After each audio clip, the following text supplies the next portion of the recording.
Bonjour à tous, c'est Pierre Précieuse et je vous souhaite la bienvenue. Aujourd'hui, je vous retrouve pour parler de l'argent une fois de plus, mais cette fois-ci, comment économiser l'argent lorsqu'on ne gagne pas beaucoup. À tout de suite.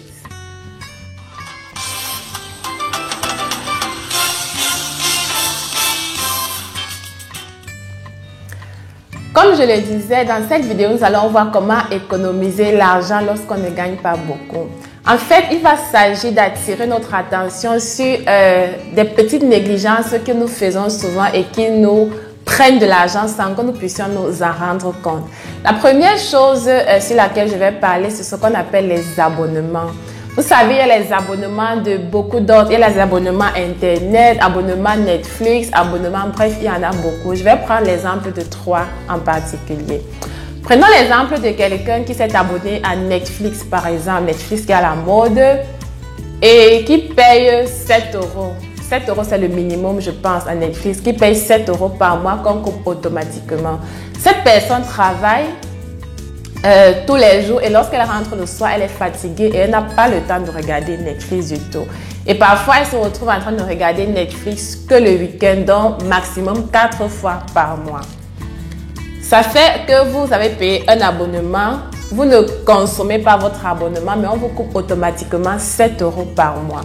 Cette même personne a dans son téléphone une application de montage de vidéos et de montage de photos. Ces applications, pour utiliser des fonctionnalités un peu plus professionnelles, on vous demande de payer également un montant, je crois, c'est de 4 à 5 euros par mois, qu'on vous coupe automatiquement. Lorsque vous faites la somme, vous vous rendez compte qu'il y a environ au minimum 20 euros par mois qu'on vous coupe automatiquement alors que vous n'utilisez vraiment pas. Moi, par exemple, j'ai une application de montage de photos, une application de montage de vidéos que j'utilise parce que ça m'aide pour mes vidéos YouTube et tout le reste. Mais il y a des personnes à qui ces applications ne servent vraiment pas. Peut-être elles font des montages de photos, de vidéos pour envoyer à leurs copines, je ne sais pas moi. Ces applications vous prennent énormément d'argent. On a fait la somme, on se rend compte que pour une telle personne, voilà 20 euros qui partent automatiquement tous les mois, alors que vous ne consommez pas ces 20 euros. Donc, faisons vraiment attention. Lorsqu'on ne gagne pas beaucoup, on doit ouvrir les yeux. Ouvrir les yeux sur beaucoup de choses.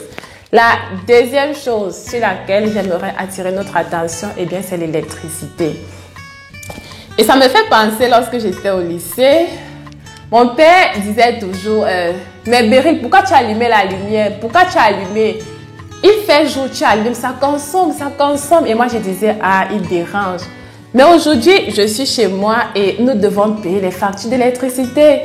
Et nous nous sommes rendus compte, mon mari et moi, que lorsque nous faisons attention à ne pas allumer en journée, à ne pas allumer et oublier d'éteindre, eh bien, nous payons beaucoup moins les factures d'électricité. Donc, il est très important de faire aussi attention à ce niveau-là. La troisième chose, c'est le chauffage. Ici, en Europe, en hiver, il faut allumer le chauffage parce qu'il fait extrêmement froid. Mais il y a des personnes qui, en hiver, à peine l'hiver a commencé, elles ont déjà allumé le chauffage. Peut-être que ces personnes ont de l'argent pour payer, mais toi qui me suis et qui ne gagne pas beaucoup et qui veut économiser vraiment, n'allume pas ton chauffage à peine l'hiver a commencé. Réfléchis à d'autres alternatives, à comment te réchauffer. Tu peux porter des chaussettes adaptées, tu peux porter des gros pulls adaptés, tu peux t'acheter, je ne sais pas moi, une couverture adaptée et te réchauffer. Et allumer le chauffage seulement lorsque les températures deviennent extrêmement insupportables. Donc, fais attention à ce qui concerne le chauffage parce que le chauffage consomme énormément. On se retrouve en train de payer les factures de 200 euros, 300 euros, 400 euros même par mois en hiver. Donc, si tu ne gagnes pas beaucoup, fais attention à ce qui concerne le chauffage et réfléchis à d'autres alternatives. Et n'allume ton chauffage que lorsque c'est vraiment important. La quatrième chose, eh bien, c'est le gaz. C'est vrai que le chauffage prend le gaz également, mais je vais m'intéresser cette fois-ci au four. Vous savez, le four consomme énormément. Pour ceux qui ne le savent pas, le four consomme énormément. Donc, ce que je vous propose lorsque vous ne gagnez pas beaucoup, n'allumez pas votre four tous les jours. Programmez le jour où vous allez allumer le four. Et ce jour-là, arrangez-vous à ne pas faire une seule chose au four. Par exemple, vous pouvez mettre le gâteau à cuire au four, vous pouvez mettre les légumes à griller également au même moment pour économiser et gagner aussi en temps et je sais pas moi. Bref, n'allumez pas le four pour chauffer le pain par exemple. Vous pouvez chauffer le pain sur le gaz dans la poêle directement et ça fait également l'affaire. Donc, si vous ne gagnez pas beaucoup, réfléchissez avant d'allumer votre four. La cinquième chose sur laquelle j'aimerais attirer notre attention, c'est la nourriture. Attention à ce qui concerne la nourriture. Je me souviens toujours lorsque j'étais... non, cette fois-ci, j'étais à l'université. J'avais une tante, elle est toujours là aujourd'hui. Pour ceux qui connaissent la nourriture qu'on appelle le héros, ça coûte vraiment beaucoup cher. Mais cette tante-là, qu'est-ce qu'elle faisait? Comme on n'avait pas beaucoup d'argent pour nous acheter tous les ingrédients pour faire le héros, il y a ce qu'on appelle la peau. Le kanda, la peau de bœuf.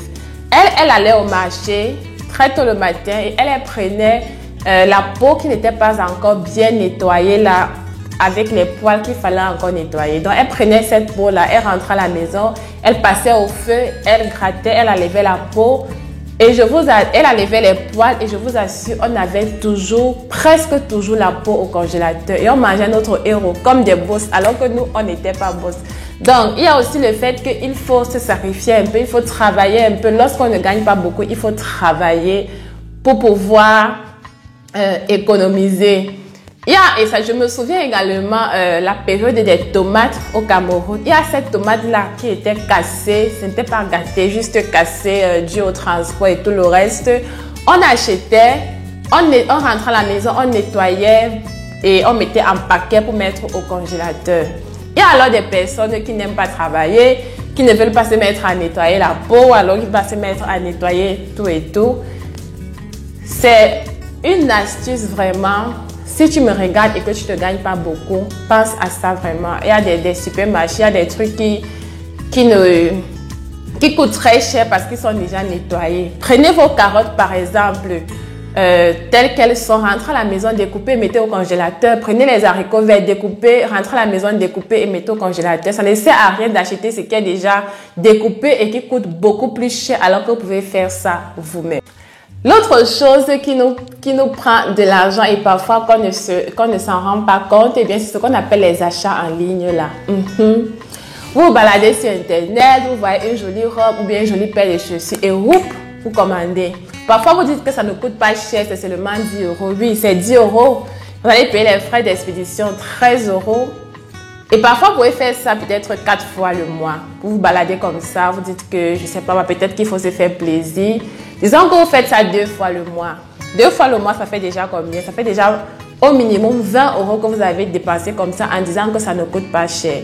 Il est très important de planifier. Planifier vraiment toutes choses.